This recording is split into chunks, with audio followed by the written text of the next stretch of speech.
Alright, so nagbabalik tayo sa ating violin tips and tricks. And for today's video, let's talk about how some musicians, especially the professional ones, make it seem so effortless pag tumutugtog sila, no? How do they make it so effortless, di ba? And that's why we watch them play, or that's why we listen to them, di ba? Pero at an early stage in your musical career or journey, pwede mo rin naman i-apply itong mga tips on how you could seem to play effortless as well. Okay? So first things first, when we feel na parang effortless, it's technically not really effortless, but more of an efficient way of moving. Okay? So what does that mean? So, when we are starting out kasi, when we are starting any instrument for that matter, or any skill, di ba? We do not know exactly which parts of our body to move, which parts of our body to keep stagnant or magsistop lang from moving. That's why it feels like it's very labor intensive, no? So, the first thing you have to identify is what parts of your body should not be moving, di ba? So, you have to find a way to not move certain parts of your body first, no? So, kaya nga pag nag-aaral tayo, we tend to become very rigid, very stiff, no? For example, pag nag-aaral ng bowing, di ba? Ang pinapagawa sa atin, yun lang yung paggalaw, no? At first, you need to condition your muscles, no? Sabi nga nila, yung muscle memory kung tawagin. When you condition your body to control which parts you need to move, that's where it starts to become a little bit more effortless. So, sa una talaga, maraming effort na kailangan. You need a lot of effort. Not physically, but more mentally. No? It's very mentally tasking to play effortlessly. Why? Because you have to control certain body parts. Those body parts that need to move, those body parts that need to stop moving, those body parts that want to move, but you have to control them with your mind. Ayan. So lahat nagsisimula sa isip natin. Bago na natin masasabi na effortless yung pagpe-play natin. So it's really a tedious process. But if you identify them early on, mas mapapadali yung pag-stop mo. If you know that, for example, sa bowing nga, sinasabi natin, di ba, we don't want to move our shoulders and our elbows when we stroke, for example, di ba? So what do we need to do? We have to find a way to stop this and this from moving when we move this. So that's one thing. No? For example, if our wrists are trying to reach the body of the instrument, di ba? Ayaw din natin. No? What do we need to do? We have to find a way to stop them from moving. Okay? So that's one thing. Stopping the movements or controlling each movement. Now, once you understand how to control these parts, kailangan mo naman siyang i-exaggerate.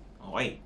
So, we become very, very strict or very rigid kasi marami tayong pinagbabawalan ng mga movements.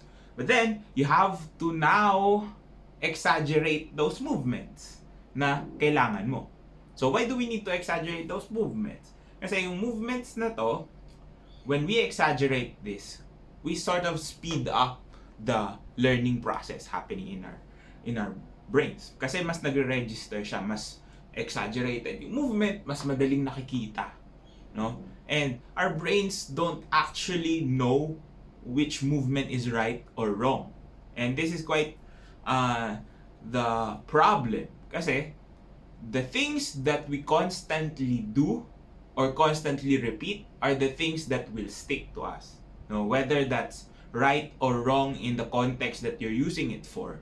If you keep on doing those things, it will stick, and that will be what's automatic, what will come out every time you play. So for example, nasanay ka na tumugtog na laging mataas yung elbow mo, kahit anong gawin mo, it would be hard for you to put it down just because you've been doing it for so long. That's why you have to exaggerate new movements, you have to exaggerate the right movements before you can make it seem so effortless, no? So exaggeration is also part of it, no? So parang ang mangyayari sa atin, we have to be rigid and then we have to exaggerate, di ba?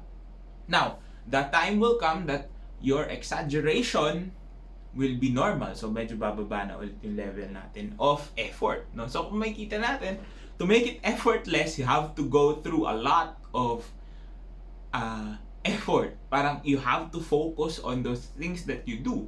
That's why it takes quite a bit of time to get used to it, no? But you can actually not necessarily super speed up na parang in a day makukuha mo na, but to help you set yourself on the right track, no? So you stop and then you become rigid and then you try to kumbaga papalabasin mo yung mga movements that you really need. And then the third thing you can do is now to do it naturally. Okay? So the effortlessness that comes with musicians playing is because they're doing it naturally. Diba? We can't force the joints to move certain directions, no? Yun lang yung kaya nilang gawin. And when we force them to do awkward movements, dito nagiging injury prone, dito rin tayo nagkaka-problems, because if we force things to happen, nawawala na yung pagka-natural niya. That's why we see a lot of beginners, for example, they're holding their bows like this, di ba? Naka-spread, tapos matigas yung dito. It seems awkward. Sometimes gumagana siya, right? We could hear a good sound coming out of the bow, for example. But if you get used to normal, no, yung parang wala lang. Yun yung lagi sinasabi when it comes to being effortless. Is parang wala lang siyang action na ginagawa. But there's a lot of things that happen before you reach that certain level of comfort, diba? So for me, ganito yung naging bow hold ko. This is natural for me, no? So it looks like nothing's happening. And that's the key to it, diba?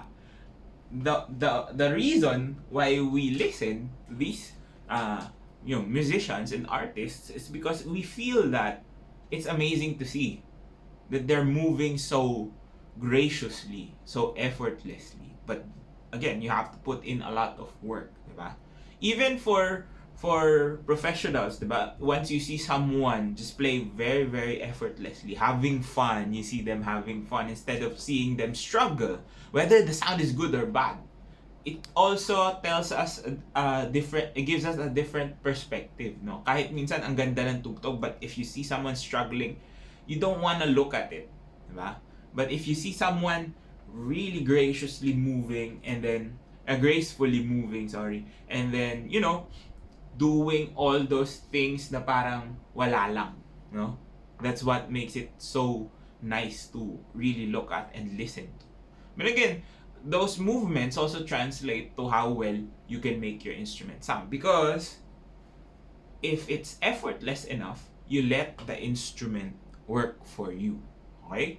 So the way you draw the bow, you don't need to press down so hard. You have to make the strings vibrate. Those types of things happen when you move in a natural and effortless way. Okay? First, you can't really, hindi natin pwedeng i-hack yung system to make it faster. But if you focus on the right things, if you know which part of the body to move, which part of the body to control, which part of the body you need to exaggerate on moving, diba? You have to make it as simple as possible. To be honest, to play effortlessly is actually to play efficiently, diba? Less movements on the parts of the body that you don't need to move.